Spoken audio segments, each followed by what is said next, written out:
Hello students, welcome to competition community. Competition community में आपका स्वागत है। आपका सीजीपीएससी 2024 का जो ये पेपर फरवरी में जो हुआ है वो बहुत अच्छा गया होगा और साथ ही साथ आपने जो पेपर दिया उसके मॉडल आंसर भी आपने देख लिए होंगे और आपने पता कर लिया होगा कि आपके कितने प्रश्न सही हो रहे हैं और कितने प्रश्न गलत हो रहे हैं। अब हम जो उस पेपर में जितने प्रश्न आए हुए हैं उसका एक एनालिसिस करने वाले हैं और आज जो हम पेपर सॉल्व करने वाले हैं वह है सीजीपीएससी प्री का पेपर नंबर 2। पेपर नंबर 2 में जो सी सेट के जो प्रश्न आए हुए हैं उसे हम सॉल्व करेंगे और सी सेट में जो मैथ्स के क्वेश्चन है उसे हम देखेंगे।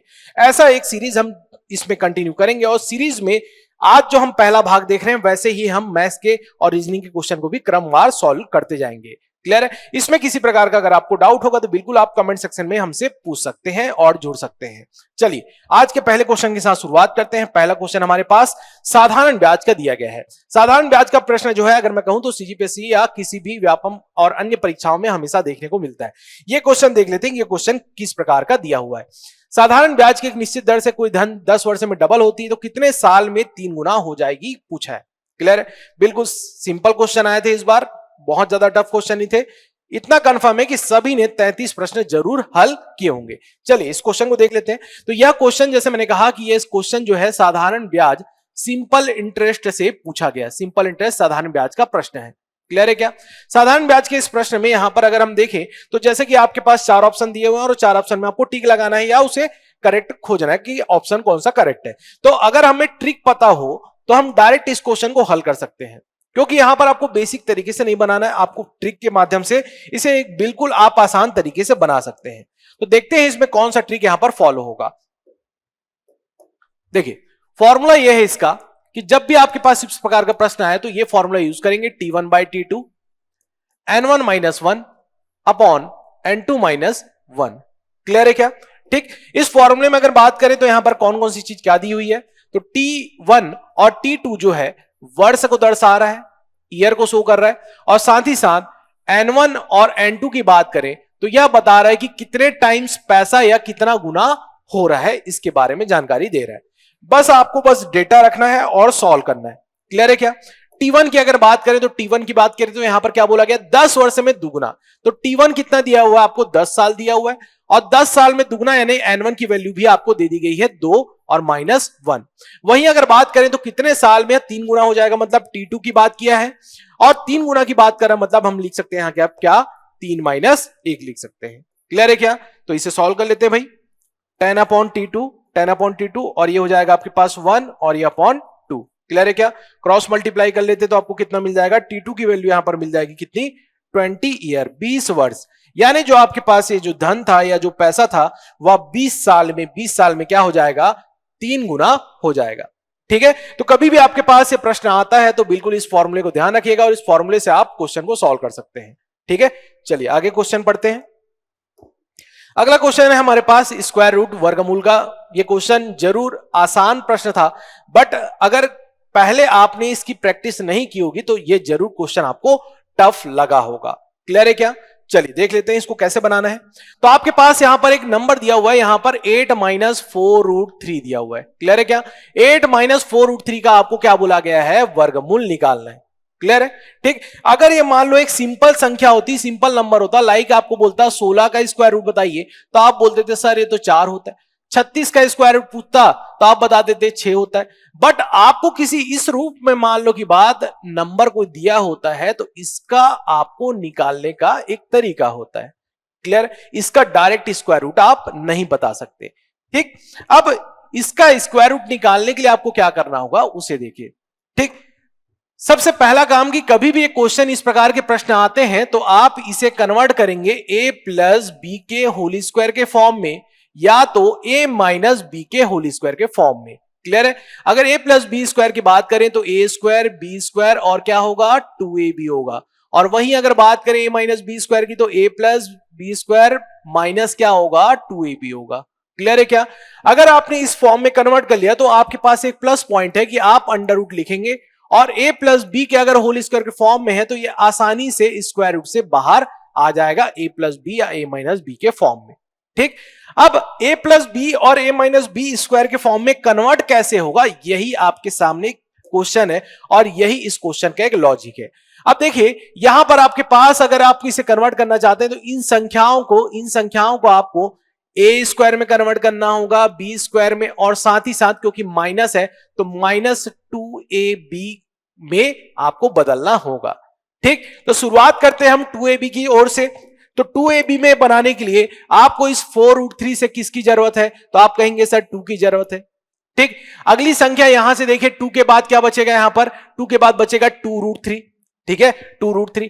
अब 2√3 को कैसे ब्रेक किया जा रहा है उसे ध्यान से देखिए। ठीक है, आप उसे ब्रेक कीजिए √6 और √2 के फॉर्म में। अब आप बोलेंगे सर ये √6 और √2 आया कैसे? अब देखिए √6 और √2 को अगर आप मल्टीप्लाई करते हैं तो आपको क्या मिलता है बताइए यहां पर? तो आप बोलेंगे सर ये मिलता है 12। ठीक, और 12 को अगर आप लिख सकते हैं तो आप इसे 4 × 3 भी लिख सकते हैं। क्लियर है क्या? और 4 × 3 अगर लिख रहे हैं तो 4 × 3 क्या बन जाएगा? यहां पर 4 बाहर हो जाएगा और यहां पर क्या बचेगा? 2√3। क्लियर है क्या? तो मैंने आपको बोला ही था कि यहां से 4 से अगर 2 बाहर निकलेगा तो क्या बचेगा? ये 2√3, और वही हमें यहां पर नजर आ रहा है। क्लियर है क्या? तो हमने क्या कर दिया, इस √12 को ही 6 × √2 में कन्वर्ट कर दिया। ठीक, अब ये ऐसा क्यों किया गया इसे भी आप समझिए।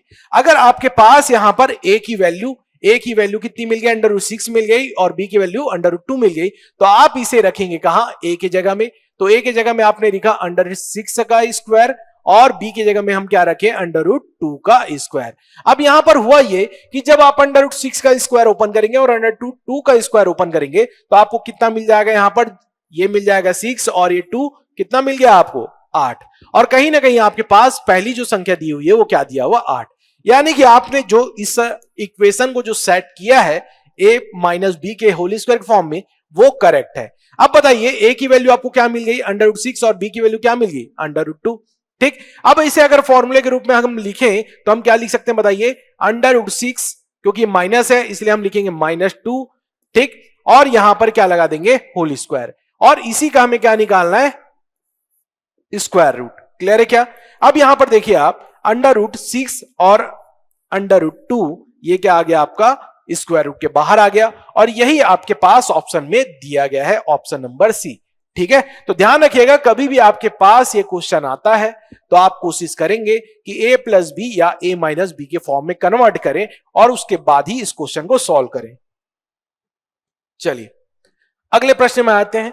अगला प्रश्न जो आपको दिया गया है ये आपका बोट एंड स्ट्रीम से जुड़ा हुआ टॉपिक है। क्लियर है क्या? बोट एंड स्ट्रीम का एक क्वेश्चन, नाव व धारा जिसे हम कहते हैं। क्लियर है? ठीक, अब यहां पर क्या बोला गया? एक आदमी नाव को धारा के अनुकूल 20 किलोमीटर 2 घंटे में और धारा के प्रतिकूल 4 किलोमीटर 2 घंटे में चला सकता है। तो पूछा जा रहा है स्थिर जल में नाव चलाने की गति क्या होगी, स्पीड क्या होगी। ठीक है, ध्यान समझिए यहां पर नाव धारा की बात की जा रही है।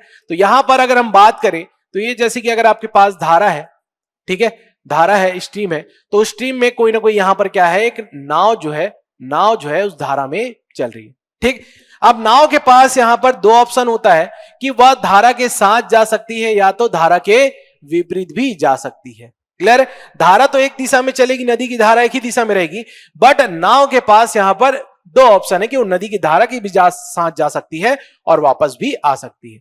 और उसी को दिया गया है कि अनुकूल यानी कि धारा के साथ और प्रतिकूल यानी कि विपरीत दिशा में नाव आती है। ठीक, अब देखते हैं यहां पर अनुकूल की अगर बात करें, धारा के अनुकूल जब नाव गति करती है, धारा के अनुकूल यदि नाव गति करती है तो हम उसे लिखते हैं, यहां पर मान लेते हैं कि x जो है नाव की गति को शो कर रहा है और साथ ही साथ y जो है धारा की गति को शो कर रहा है। क्लियर है क्या? अगर x नाव की गति को और y धारा की गति को शो कर रहा है तो x + y यानी धारा के अनुकूल ये कितना चल रहा है?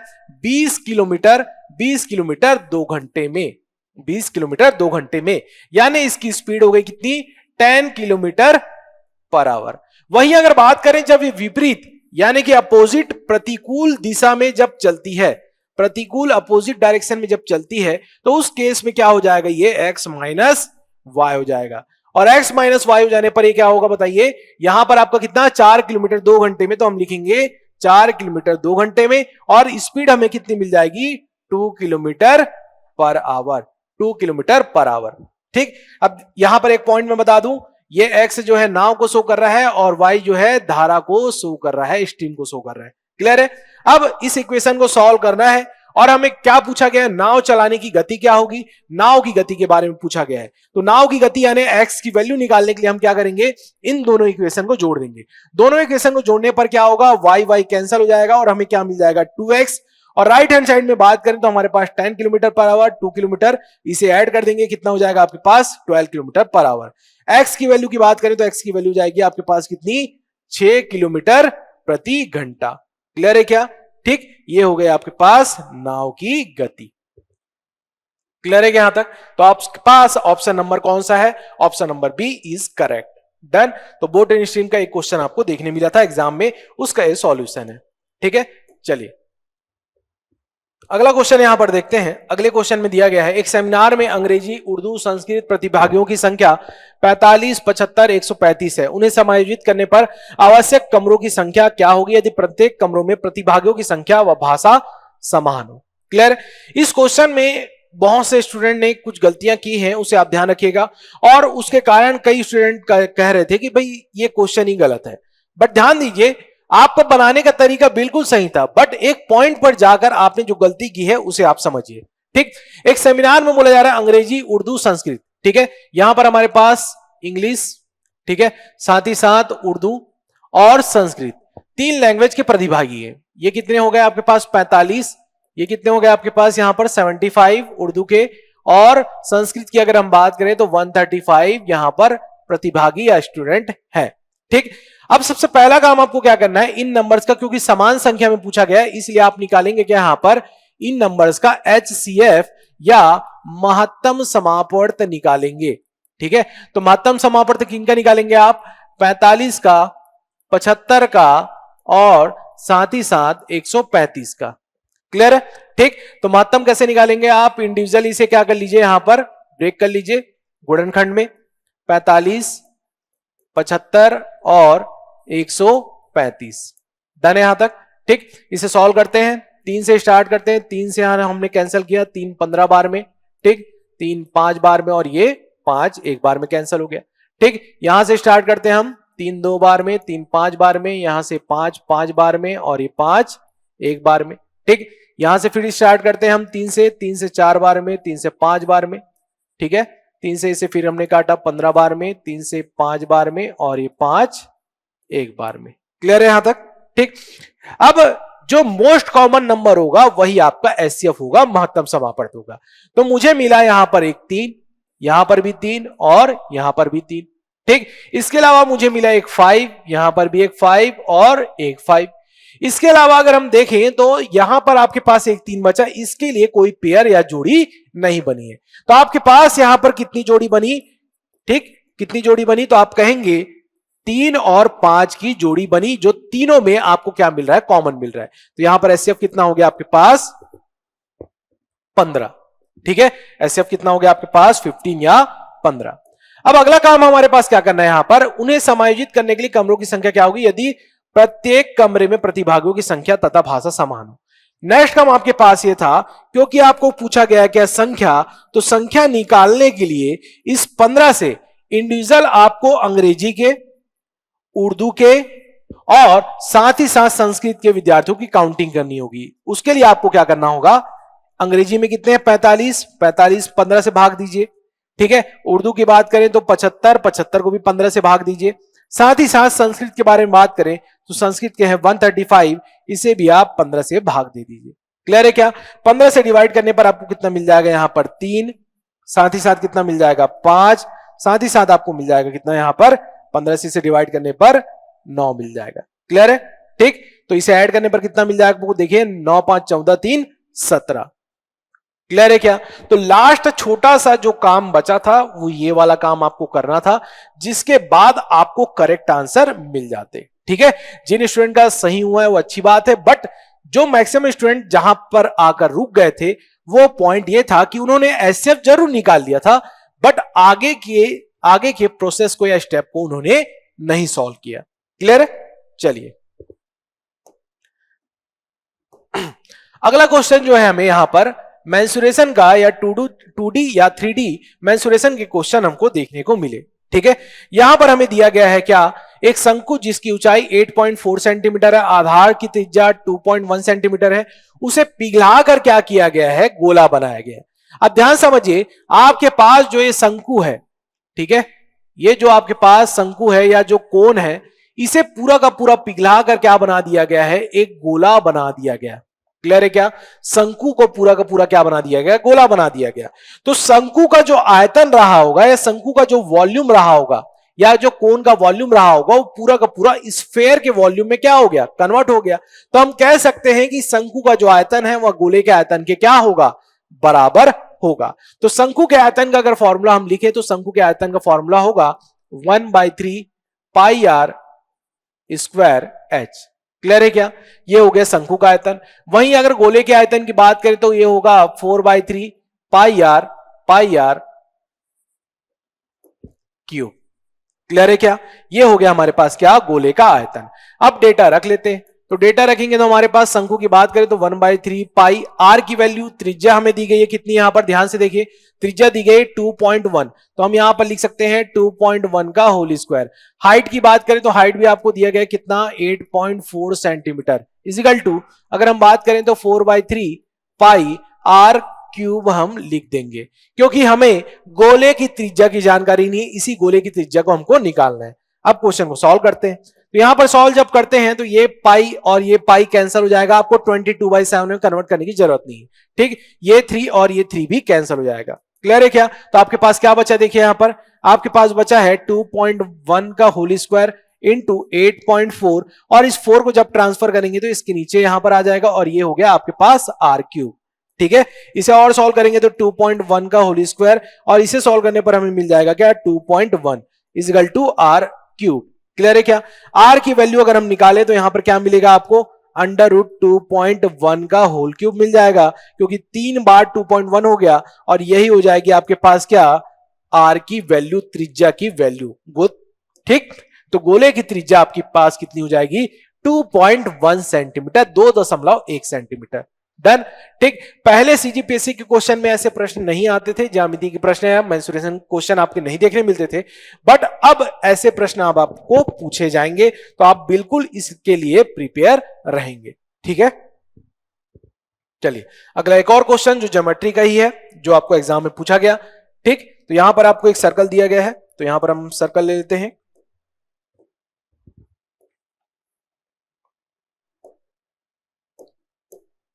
क्लियर है?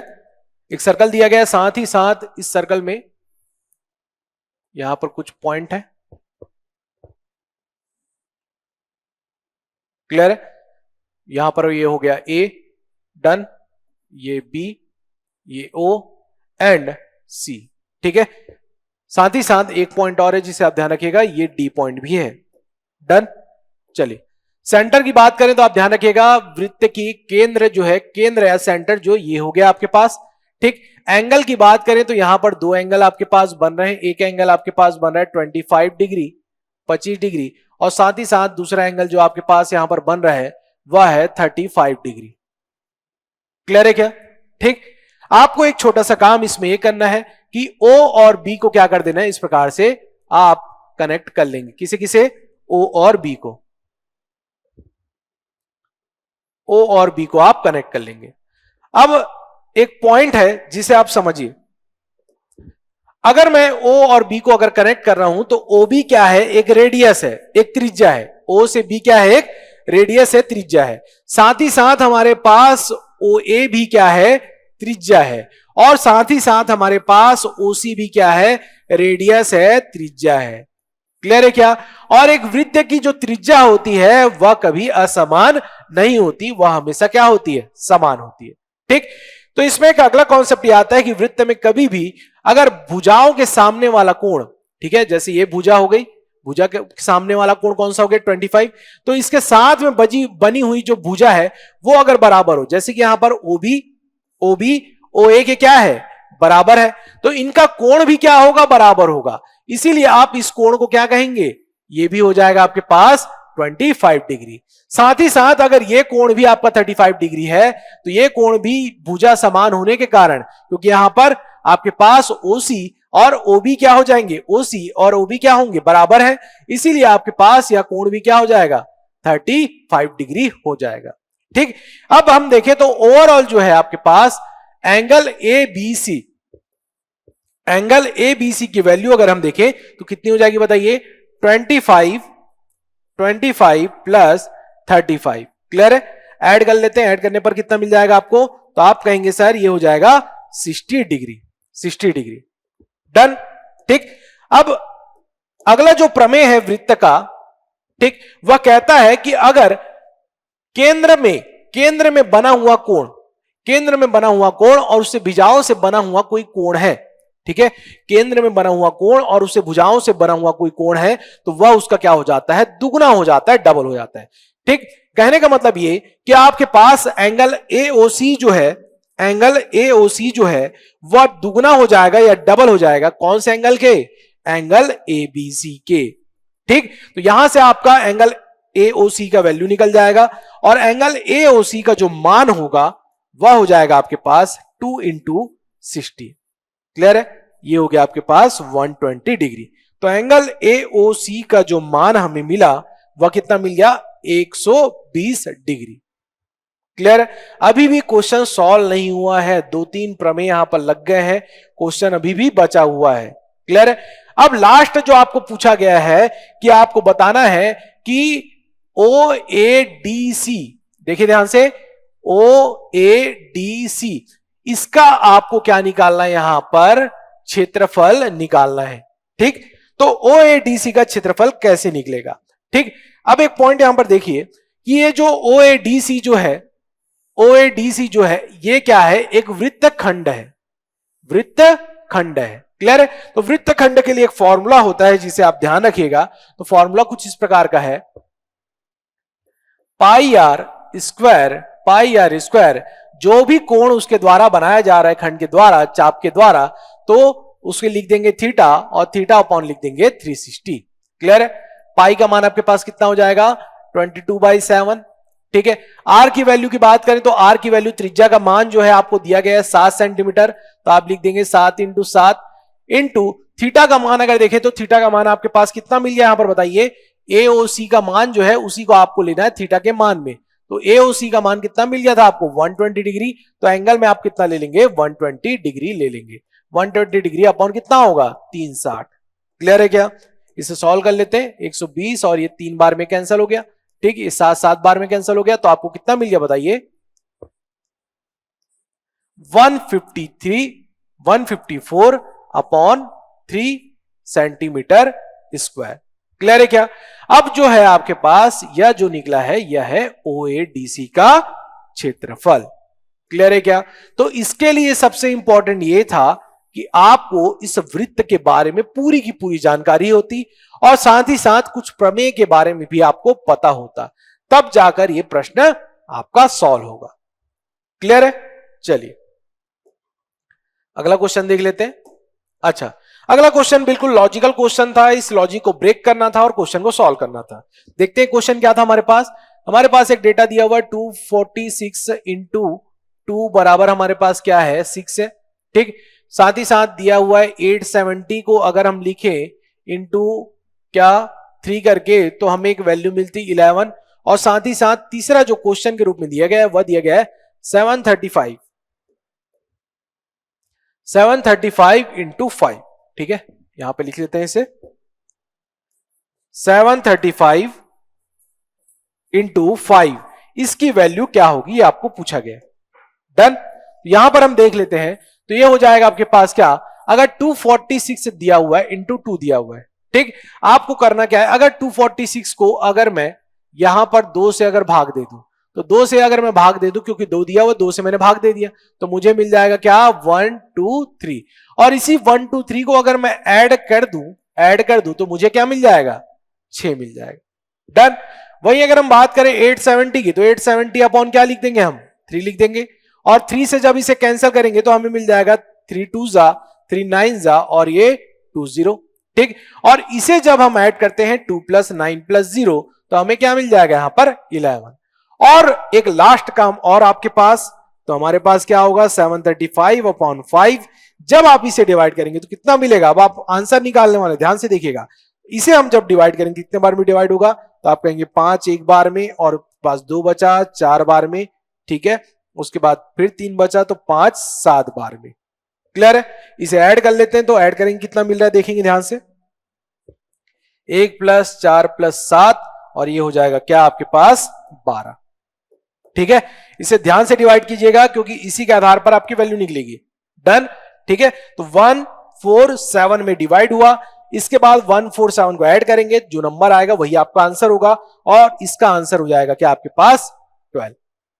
ठीक है, सीजीपीएससी में जब भी या किसी भी प्रश्न पत्र में जब आप क्वेश्चन को सॉल्व करते हैं तो कभी अगर आपको लगा कि वह आपका समय ज्यादा ले रहा है, ठीक है, मैथ्स में होता यही है कि समय ज्यादा प्रश्न के द्वारा लिया जाता है, तो आप ध्यान रखिएगा कि समय अगर 1 मिनट से भी ज्यादा लग रहा है तो आप क्या कीजिए, अगले क्वेश्चन में चले जाइए। जैसे इस क्वेश्चन में आप अगर लॉजिक नहीं पकड़ पाए, आपको समझ भी नहीं आ रहा है कि वहां पर कौन सा लॉजिक लगा है, तो आप तुरंत अगले क्वेश्चन में चलाइए। कोशिश कीजिए कि जितने भी आसान प्रश्न है उसे पहले बनाइए और उसके बाद वापस आकर फिर से जो कठिन प्रश्न है जिसे आपने सॉल्व नहीं किया था उसे बनाइए। क्लियर है? वो क्वेश्चन बन जाएगा। ठीक है, तो आगे चलकर, क्योंकि आप मैथ्स के ऐसा तो नहीं कि आप सीजीपीएससी के लिए, आगे चलकर व्यापम के भी प्रश्न पत्र जब हल करेंगे तो ये ऐसे आपके पास डाउट जरूर आएंगे। ठीक है, चलिए अगला क्वेश्चन देख लेते हैं। नेक्स्ट क्वेश्चन हमारे पास, किसी संख्या को 32 से भाग देने पर शेषफल 29 प्राप्त होता है, शेषफल 29 प्राप्त होता है, तो इसे 8 से भाग देने पर शेषफल क्या मिलेगा। ठीक है, तो यहां पर एक फॉर्मूला होता है जिसे आप ध्यान रखिएगा। जब भी आपके पास कोई नंबर दिया होता है, नंबर इज इक्वल टू होता है आपके पास, ठीक है, जो भी आपके पास यहां पर जिस भी नंबर से डिवाइड कर रहे हैं, ठीक है, उसे आप लिखते हैं। जैसे आपके पास संख्या दी हुई है, संख्या के अलावा आपके पास क्या होगा यहां पर, जिसे हम क्या कहते हैं, डिविडेंड और डिवाइजर। ठीक है, डिविडेंड और डिवाइजर, तो हम लिखते हैं डी और कोसेंट प्लस जो आपके पास शेषफल होता है, शेषफल होता है, रिमाइंडर होता है, उसे हम लिखते हैं। आर जो है शेषफल को शो कर रहा है। क्लियर है? तो इस फॉर्मूले के द्वारा ही क्वेश्चन को हम सॉल्व करेंगे। चलिए, तो यहां पर बोला गया किसी संख्या को अगर 32 से भाग दे रहे हैं तो शेषफल आपको 29 प्राप्त होता है। ठीक है, तो मान लेते हैं हमारे पास यहां पर संख्या है, उसे हम 32 से भाग दे रहे हैं। ठीक, डी की वैल्यू क्योंकि आपको नहीं पता कि कौन सी संख्या को आपने भाग दिया और आपको डिविडेंड कितना मिला है। ठीक, तो यहां पर हम लिख लेते हैं इंटू क्या, क्वोशेंट की वैल्यू आपको कितना दिया है 32 से आप डिवाइड करें, क्वोशेंट की वैल्यू आपको नहीं दी गई, इसलिए हम क्वोशेंट की वैल्यू क्या लेते हैं, एक्स ले लेते हैं। ठीक है, साथ ही साथ रिमाइंडर की अगर बात करें, रिमाइंडर कितना दिया हुआ आपको 29। ठीक, तो आपके पास जो संख्या क्या हो गई, संख्या की अगर मैं बात करूं तो आपके पास एक जो संख्या बन गई पहले वाले डेटा के अकॉर्डिंग, वह बन गई 32 + x + 29। अब बोला जा रहा है इसी संख्या को, इसी सेम संख्या को अगर मैं किससे डिवाइड करूं, 8 से भाग दूं, 8 से भाग दूं तो मुझे शेषफल क्या मिलेगा, 8 से भाग दूं तो मुझे शेषफल क्या मिलेगा। अब ध्यान दीजिए, 8 से जब भाग देने जाएंगे तो ये 4 बार में कैंसिल हो जाएगा, यहां पर तो रिमाइंडर क्या हो जाएगा 0, बट 29 को जब आप डिवाइड करेंगे तो आपको रिमाइंडर क्या मिलेगा, 8 या 24 और रिमाइंडर कितना मिल जाएगा आपको 5 मिल जाएगा। क्लियर है क्या? यहां पर रिमाइंडर आपके पास 0 है बट यहां पर शेषफल कितना मिला 5, तो आप 8 से जब उस संख्या को डिवाइड करेंगे तो आपको शेषफल क्या मिलेगा 5 मिलेगा। क्लियर है क्या? यहां पर एक बार हिंदी में मैं इसे बता देता हूं, इसे क्यू जो है इसे हम कहते हैं भागफल। भागफल, भागफल की वैल्यू आपको नहीं दी गई है, ध्यान रखना। ठीक है, इसीलिए हमने क्या माना, उसे एक्स माना और सॉल्व किया। ठीक, चलिए अगले क्वेश्चन की तरफ बढ़ते हैं।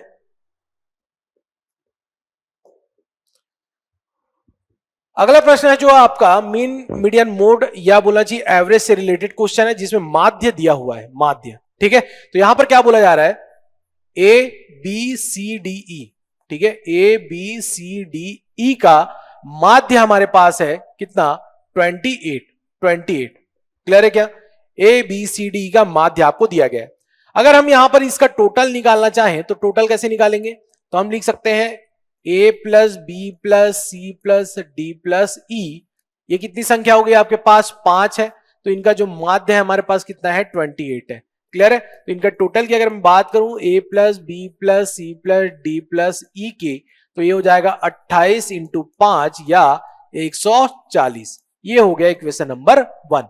वहीं अगर हम बात करें अगले नंबर की, तो यहां पर आपको दिया गया है a प्लस सी प्लस ई की अगर हम निकालें, इसका अगर हम माध्य देखें तो इसका माध्य दिया हुआ है कितना हमारे पास 24, और अगर a प्लस सी प्लस ई का अगर हम मान निकालें तो ये हो जाएगा 24 इंटू 3, या हम लिख सकते हैं 72। ये हो गया आपका क्या इक्वेशन नंबर 2। यहां तक चीजें समझ में आई क्या?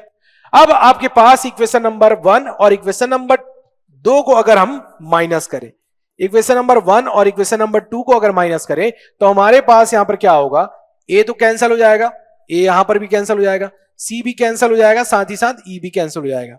आपके पास बचेगा केवल और केवल माइनस करने के बाद यहां पर बचेगा b, और क्या बचेगा हमारे पास b प्लस डी, और साथ ही साथ 140 में जब हम 72 माइनस करेंगे तो हमें कितना मिलेगा, यहां पर देख लेते हैं, 10 में 2 गया 8, और इसके बाद यहां पर 14 में 8 गया 4, ठीक है। देन आपके पास कितना बचेगा, ये 48 बचेगा। क्लियर है क्या? 140 में 72 को एक बार माइनस कर लीजिए, आपको यहां पर डेटा मिल जाएगा। 10 में 2 गया 8 हो गया, कितना हो गया 8, और ये कितना हो जाएगा आपके पास 14 में 8 गया, यहां पर 6 बचे, 6 कर लीजिए इसको, 68। क्लियर है क्या? ठीक है, तो ये हो गया कितना आपके पास यहां पर b प्लस डी की वैल्यू कितनी हो गई 68। अब पूछा क्या गया आपको, b प्लस डी का माध्य, तो b प्लस डी का माध्य निकालने के लिए आपको क्या करना पड़ेगा, b प्लस डी बाई 2, क्योंकि दो संख्या है तो यहां पर उसकी टोटल वैल्यू जो 68 थी उसे भी हम हाफ कर देंगे और हमें कितना मिल जाएगा 34 मिल जाएगा। क्लियर है क्या? तो यहां पर आपके पास क्या हो गया, ऑप्शन नंबर सी जो इसका माध्य हो गया। ठीक है, चलिए अगला क्वेश्चन देखते हैं स्क्वायर रूट का, और इसमें आपको क्या करना है, यहां पर बड़ी संख्या पहचाननी है। अब सिंपल नंबर तो दिया नहीं गया है, एग्जाम में तो ऐसा तो नहीं होगा ना भाई आपको दे देगा 2 3 4 बताओ बड़ा कौन सा है। ठीक, यहां पर थोड़ा सा क्वेश्चन को डिफरेंट टाइप में पूछा गया है। आपको दिया गया है अंडर रूट 2, आपको दिया गया है यहां पर क्यूब रूट 3, एंड देन दिया गया है आपको 4। क्लियर है क्या? और इसमें पूछा गया है बड़ी संख्या कौन सी है। कभी भी इस प्रकार का क्वेश्चन आपके सामने आया तो इसका बनाने का तरीका क्या होगा उसे आप ध्यान समझिए। ठीक, सबसे पहला काम आप क्या कर लीजिए, जैसे कि ये स्क्वायर रूट है तो इसे हम 2 1/2 लिख सकते हैं, क्यूब रूट को हम 3 1/3 लिख सकते हैं, वैसे 4 को भी हम 4 1/4 लिख सकते हैं।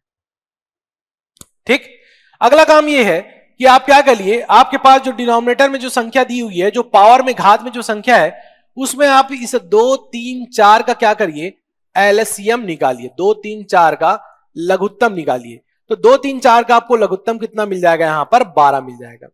ठीक, इस 12 को आप न्यूमरेटर और डिनोमिनेटर यानी जो पावर में जो घात है उसमें आप मल्टीप्लाई कीजिए। ठीक है, जैसे 2 1/2 है तो हम क्या करेंगे, 12 को ऊपर और नीचे मल्टीप्लाई कर देंगे। वैसे यहां पर भी क्या कीजिए, आप 1/3 12/12 कर दीजिए। वही काम आप सेम यहां पर भी कर दीजिए, क्या 4 1/4, यहां पर भी 12/12 कर दीजिए।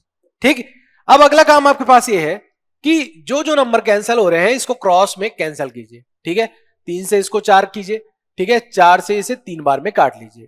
ठीक, ध्यान रखिएगा जो डिनोमिनेटर में जो 12 है उसे आपको किसी प्रकार से डिस्टर्ब नहीं करना है। डन। अब लिख लीजिए 2 का पावर 6, 1/12 को बाहर रहने दीजिए। फिर लिख लीजिए 3 का पावर 4, 1/12 को बाहर ही रहने दीजिए।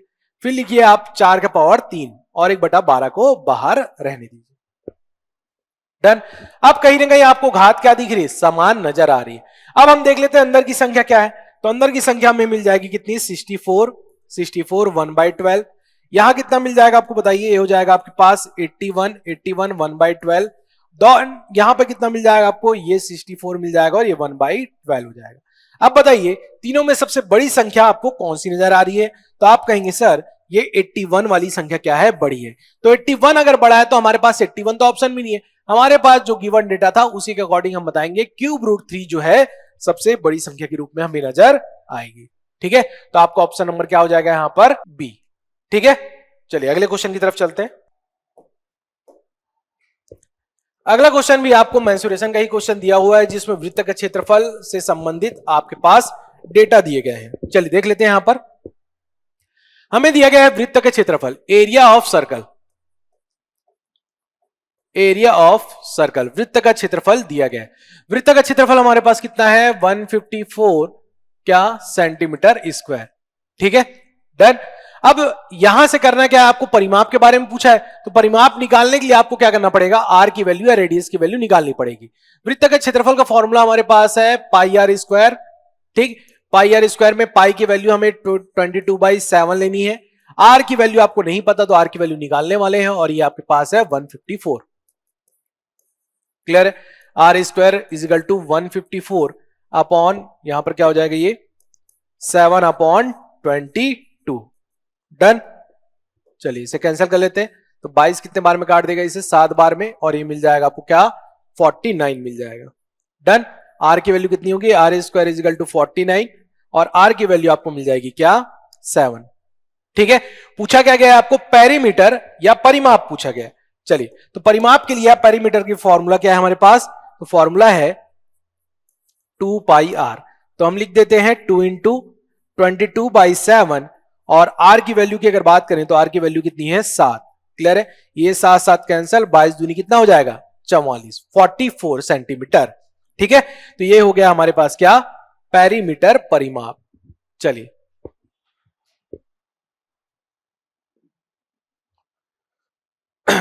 अगला क्वेश्चन जो है आपके पास लाभ व हानि का दिया गया है, लाभ हानि, profit and loss, profit and loss, लाभ हानि का प्रश्न है। बहुत अच्छा क्वेश्चन है।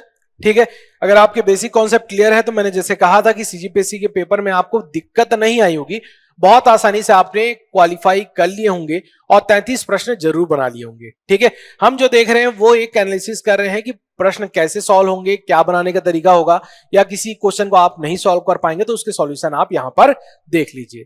चलिए, किसी सामान को एक निश्चित मूल्य पर विक्रय करने पर व्यक्ति को 10% का लाभ होता है, उसी सामान को दुगने मूल्य पर बेचने पर, विक्रय करने पर व्यक्ति को कितने प्रतिशत लाभ होगा। ठीक है, क्वेश्चन को एक बार ध्यान से पढ़ लीजिए।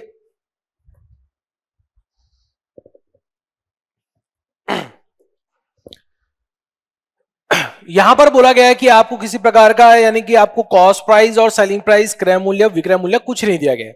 किसी सामान को अगर निश्चित मूल्य पर विक्रय किया जा रहा है तो व्यक्ति को 10% का लाभ हो रहा है। मान लीजिए क्रय मूल्य या कॉस्ट प्राइस 100 रुपए है, किसी वस्तु का क्रय मूल्य कॉस्ट प्राइस 100 रुपए है। ठीक है, अब उसे 10% लाभ लेकर बेचा जा रहा है। प्रॉफिट कितना लिया जा रहा है, 10%। 10% लाभ लेकर अगर बेचेंगे तो हमारे पास सेलिंग प्राइस कितना होगा, देख लेते। ठीक, तो यहां पर सेलिंग प्राइस होगा विक्रय मूल्य, विक्रय मूल्य कितना होगा, 100 इंटू 110/100। ठीक है, तो 110 हो जाएगा हमारे पास क्या, यहां पर सेलिंग प्राइस या विक्रय मूल्य। ठीक है, सेलिंग प्राइस या विक्रय मूल्य।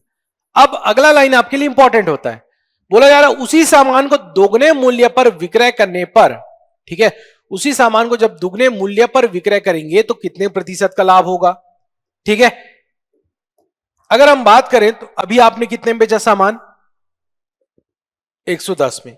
ठीक है, इसी सामान को दुगने मूल्य पर बेचा जा रहा है, दुगने मूल्य पर, तो दुगने मूल्य पर बेचा जा रहा है मतलब अब सेलिंग प्राइस या विक्रय मूल्य कितना होने वाला है। ठीक है, अब बोला जा रहा है अगर दूसरे मूल्य पर बेच रहे हैं तो ये हो जाएगा 110 इंटू कितना, 2, ये हो गया 220, यानी आपके पास विक्रय मूल्य कितना हो गया, 220, और साथ ही साथ आपका जो क्रय मूल्य है वैसा का वैसा ही है। क्रय मूल्य कितना है हमारे पास, 100। क्लियर है, तो आपको पूछा जा रहा है कि अगर दुगने मूल्य पर बेचा जाएगा तो आपको कितने प्रतिशत का लाभ होगा, प्रॉफिट होगा। तो लाभ प्रतिशत बराबर होगा, प्रॉफिट परसेंट बराबर 220 माइनस 100/100 इंटू 100। क्लियर है क्या, तो यहां पर कितना मिल जाएगा आपको, 120%। तो आपको लगभग यहां पर 120% का क्या मिलेगा, लाभ मिलेगा। 120% का प्रॉफिट होगा यहां पर। ठीक है, तो प्रॉफिट लॉस का जो क्वेश्चन आया था उसका आंसर क्या होगा, 120%। चलिए इस सेशन का एक लास्ट क्वेश्चन भी देख लेते हैं हमारे पास। उसके पहले मैं आपको बता देना चाहूं, कंपटीशन कम्युनिटी रायपुर से आप जुड़ना चाहते हैं और हमारी क्लासेस कंटिन्यू करना चाहते हैं तो कंपटीशन कम्युनिटी रायपुर का एप्लीकेशन गूगल प्ले स्टोर पर है, उसे आप यहां पर इस क्यूआर कोड को स्कैन करके डाउनलोड कर सकते हैं और आप हमसे जुड़ सकते हैं। आगे की क्लासेस जो है आपको उस ऐप के माध्यम से मिलेंगी। ठीक, चलिए अगला क्वेश्चन देखते हैं यहां पर। नेक्स्ट है हमारे पास a is equal to 3 plus 2√2, 3 plus 2√2 ये दिया गया है। साथ ही साथ आपको बोला जा रहा है b जो है 1/a है। ठीक, तो आपको पूछा गया है कि अगर इस प्रकार से डेटा है तो आपको बताना है a स्क्वायर और b स्क्वायर का मान क्या होगा, वैल्यू क्या होगा। ठीक है, तो सबसे पहला काम हम कर लेते हैं कि b का मान निकाल लेते हैं। तो b का मान निकालने के लिए हमें करना पड़ेगा क्या है यहां पर, ठीक है, 1/a। तो 1/a में क्या लिख सकते हैं हम, 3 प्लस 2√2। ठीक है, अब क्योंकि यहां पर ये क्या हो गया, न्यूमरेटर और डिनोमिनेटर में यहां पर हम बात करें तो ये जो आपको दिया गया इसका हमें परिमेयकरण करना पड़ेगा। तो परिमेयकरण कैसे करेंगे, तो हम लिख लेते हैं यहां पर 1/3 plus 2√2 into 3 minus 2√2 upon 3 minus 2√2 हम लिख लेते हैं। ठीक है, नेक्स्ट यहां पर 3 माइनस 2√2 आपको मिल जाएगा न्यूमरेटर में, और डिनोमिनेटर की बात करें तो यहां पर ध्यान से देखिए a प्लस बी और a माइनस बी का यहां पर कॉन्सेप्ट बन रहा है। तो अगर ये a plus b a minus b है तो ये हो जाएगा a square minus b square. तो हम लिख सकते हैं 3 का स्क्वायर माइनस 2√2 का होल स्क्वायर। क्लियर है क्या, तो यहां पर मिल जाएगा आपको 3 माइनस 2√2, ठीक, ये हो जाएगा 9। यहां पर कितना मिल जाएगा, 2 2 4 2 8, ठीक है, 9 माइनस 8 1 हो जाएगा और आपको फाइनल मिल जाएगा 3 माइनस 2√2। क्लियर है, ये मिल गया वैल्यू किसका आपके पास, b का वैल्यू, और a का मान कितना है आपके पास 3 प्लस 2√2। ठीक, अब फाइनल आपको क्या पूछा गया है कि आप बताइए a स्क्वायर और b स्क्वायर का मान क्या होगा। तो a स्क्वायर के मान की अगर बात करें तो a स्क्वायर का मान हो जाएगा आपके पास 3 प्लस 2√2 का होल स्क्वायर प्लस साथ ही साथ आपके पास है 3 माइनस 2√2 का होल स्क्वायर। ठीक है, यहां पर लिख लेते हैं, इसे ओपन करेंगे कितना मिलेगा आपको, ये 9 मिल जाएगा, यहां पर ये 8 मिल जाएगा, माइनस 2 3 6√2, ठीक है, प्लस यहां कितना हो जाएगा 9 प्लस 8 8 माइनस 3 2 6√2। ठीक है, अब देखिए यहां पर क्या क्या कैंसिल हो रहा है, 6√2 कैंसिल हो जाएगा आपके पास। ठीक है, तो आपके पास बचेगा 9 8 8, ठीक है, इसे पूरा ऐड करेंगे तो आपको कितना मिल जाएगा 34। ठीक है, तो आपका आंसर कितना होगा यहां पर 34 आंसर हो जाएगा। इसे ऐड करना है आपको, 9 9 18 8 8 16, ठीक है, 18 और 16 कितना हो जाएगा आपके पास 34। ये होगा इस क्वेश्चन का आंसर। ठीक, तो ये इस सीरीज की एक पहली श्रृंखला थी जिसमें हमने कुछ क्वेश्चन सॉल्व किए हैं। अगला एक सीरीज आएगा जिसमें बचे हुए क्वेश्चंस को हम सॉल्व करेंगे, और इसी प्रकार से पूरे जो आपके मैथ्स के जो क्वेश्चन आए थे, मैथ्स रीजनिंग के जो क्वेश्चन आए थे उसे हम सॉल्व करेंगे, जो आपको हेल्पफुल होगा जानने में कि क्वेश्चन को कैसे सॉल्व किया जाना है। ठीक है, इसमें किसी प्रकार का अगर डाउट हो तो बिल्कुल आप कमेंट सेक्शन में जुड़िएगा। और जैसे मैंने कहा कि कंपटीशन कम्युनिटी रायपुर से अगर आप जुड़ना चाहते हैं तो आप बिल्कुल इस कोड को स्कैन कीजिए, स्कैन करके ऐप को जरूर डाउनलोड कर लीजिए और हमारे साथ जुड़िए। मिलते हैं अगले क्लास में, आज की क्लास के लिए धन्यवाद।